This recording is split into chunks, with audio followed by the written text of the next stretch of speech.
आज महिन्याचा शेवटचा वीकेंड असल्यामुळे आम्ही एक कोइंबतूर शहराच्या जवळ एक मृदुमलाई नावाचं मंदिर आहे, तर आम्ही त्या मंदिरला व्हिजिट करायला चाललो आहे।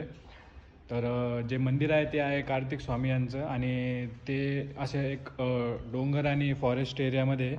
तर आम्ही गाडी घेऊन चाललो आहे, आज खूप दिवसांनी गाडी काढली नाही बाहेर। तर माझ्यासोबत माझे 2 मित्र पण येत आहे। तमिळनाडूमध्ये पोलीस पकडण्याची पण खूप भीती वाटते, पण बघू आम्ही आता पोलिसांना चुकवण्याची सवय आहेच आपल्याला। तर पोलिसांना बघून व्यवस्थित जाऊ, जसं होईल तसं जमू। गाडी पण आपली MS-20 आहे। तर आवरा ना रे, चला ना पटकन।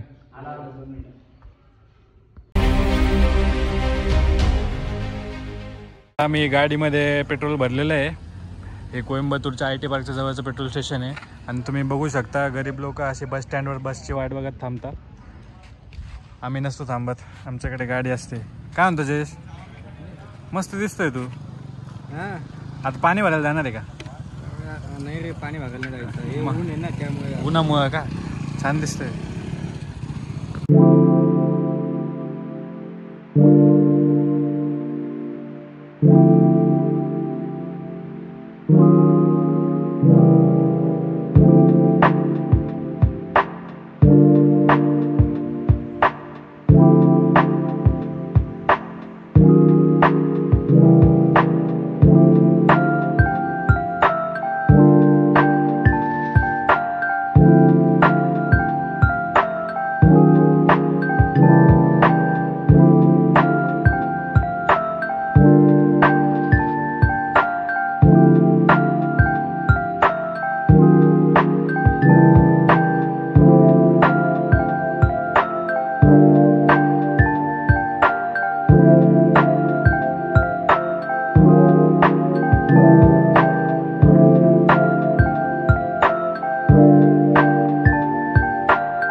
अशा ठिकाणी गाडी पार्क केली। आता गाडी पार्क करून त्या साईडला मंदिर आहे, बघू शकता तुम्ही। आता आम्ही मंदिरात चाललो आहे। सागर भाऊ पण गाडी लावत आहे। मी पोहोचलेलो आहे मृदुमलाई। चला मग वरती। आता पकडलं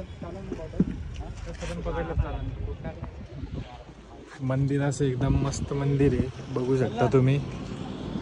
गाडी पार्क केलेली आता इथं खाली सगळी पार्किंगच आहे।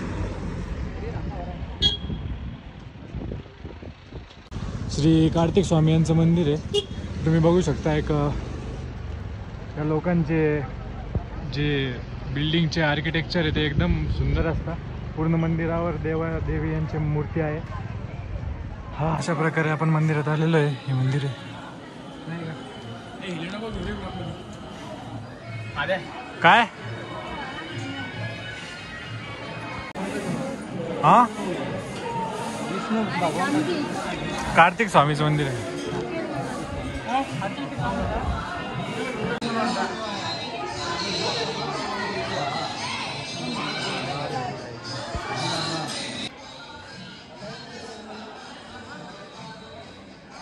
तर आता मस्तपैकी दर्शन करून आम्ही आता निघलेलो आहे। छान असं मंदिर आहे इथं कार्तिक स्वामीचं। अशा प्रकारे थोडेसे फोटो आणि व्हिडिओ काढून आम्ही आता खाली चाललो आहे। ह्या मंदिराचं गेट आहे, काही जास्त किलोमीटर नाही, गेटच्या बॅक साईडलाच मंदिर आहे असं। आता आम्ही खाली गेट समोर जाऊन थोडेसे फोटो शूट वगैरे करणार आहे। छान मंदिर आहे, कोइंबतूर सिटीमध्येच आहे। मागे पूर्ण डोंगरा भाग एकदम।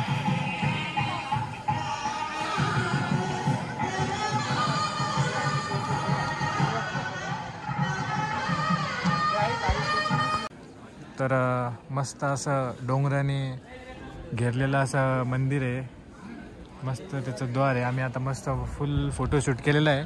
सिटी बघू शकता तुम्ही, इथून अशी मस्त सिटीचा व्ह्यू दिसतो। आपली गोगाबाबा टेकडी तसंच व्ह्यू दिसतो सिटीचा।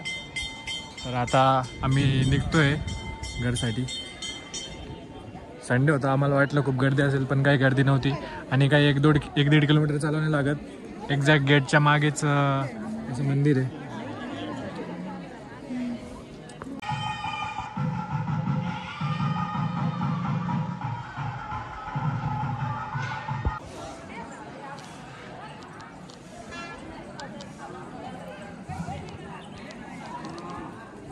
मस्त असा गेट आहे, बघू शकता तुम्ही. आपल्या गड किल्ल्यांवर जसा गेट असते तसे गेट आहे. आणि गेटमधून निघाल्यावरती असा काही व्ह्यू बघायला तुम्हाला भेटेल. तिथं आपण गाडी पार्क केली, तिथं दिसते का? चला मी काय म्हणतोय 220. आमच्या गाडीवर पोरं बसले, चला पटकन छत्रा उचलतील ते. चला प्रो बसले. याच्या पलीकडेच केरळची बॉर्डर आहे बरं का. इकडून रस्ता आहे ना, इकडून पण आहे ना. इकडून 50 रुपयाचा रस्ता आहे. अशा प्रकारे दर्शन करून आता आम्ही वापस चाललो आहे. इथे बस पण येते, तुम्ही कोइंबतूर सिटीमधून सिटी बसने पण येऊ शकता. काही 20-30 रुपये तिकीट आहे, तर त्या तिकिटाने येऊ शकता तुम्ही. मस्त एकदम पॉझिटिव्ह वाईब आहे इथे. खाली अशी पार्किंग असते. तर मृदुमलाईचा जो ब्लॉग आहे तो आम्ही इथंच संपू. थँक्यू. अशा प्रकारे आमचं मस्त संध्याकाळचा प्लॅन सक्सेसफुल झालेला आहे. आमचे नरेश शेठ तुम्ही बघू शकता. नरेश शेठ यावेळेस आलेले नाही. मस्त आता घाटातून गाडी चालतीये न्यूट्रलवरती, तुम्ही बघू शकता. नरेश शेठ म्हणे ते आलेले आहे, त्यामुळे त्यांचं काही यायचं जमणार नाही. त्यांचं सगळं मनावर कारभार असतो. तर व्लॉग संपलेला होता, तरी पण अजून एक व्हिडिओ शूट करा वाटली, पण केली आहे आता. पण बघू शकता तुम्ही मस्त घाट आहे. इथून घाट बघून आम्हाला खुलताबादची आठवण आली. आमचं खुलताबादचा घाट असाच आहे. कसं वाटलं मग तुम्हाला सगळ्यांना? मस्त वाटलं जयेश, चांगलं वाटलं. खुलताबाद चांगलं वाटलं का? पुढे ते 2 लोक आम्हाला का बघताय? ते पुढचे 2 लोक आपल्याकडे का बघताय एवढे? खुलताबादचं दर्शन झालं मस्त एकदम. कार्तिक स्वामीचे असं बोलू नको.